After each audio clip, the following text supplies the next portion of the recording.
తండ్రి కాదు ఒక్కరికి రావద్దు.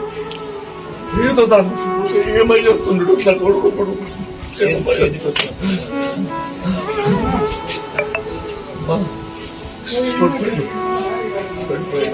ఊరుకోరైనా ఇప్పుడు ఏం చెప్పాలి.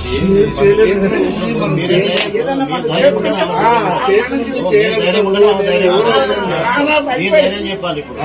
ధైర్యం చెప్పాలి. అదే ఎవరు తీర్చలేం కానీ అది మీరు ఏంటంటే మీరు ధైర్యం చెప్పాలి. అదే మన చేతులు ఉంది అంటే సరే.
ఈరోజు రవితేజ ఇన్సిడెంట్ చూసిన తర్వాత పిల్లలు మన ఇండియా పిల్లలు పోవడానికే భయపడుతున్నారు. అక్కడికి మనకు ఎన్నో సెంట్రల్ గవర్నమెంట్ ఎన్నో స్కీమ్స్ ఇస్తుంది, ఎన్నో వాళ్ళతోని మనము టైఅప్ అవుతున్నాం. కానీ మన ఇండియన్ పిల్లలకి అంటే మన భారతదేశ పిల్లలకి ఎటువంటి సెక్యూరిటీ లేకుండా పోతుంది.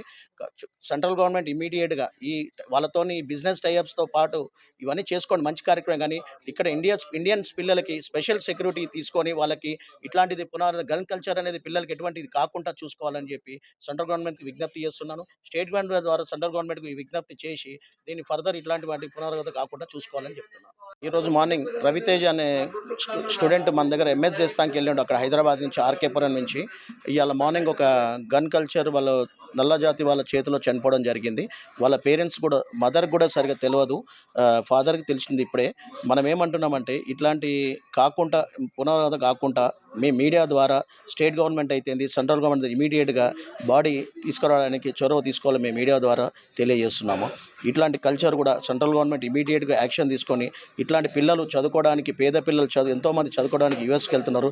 ఇట్లాంటి కాకుండా పునరావృతం కాకుండా చాలా జాగ్రత్తలు తీసుకోవాలని కోరుకుంటున్నాను.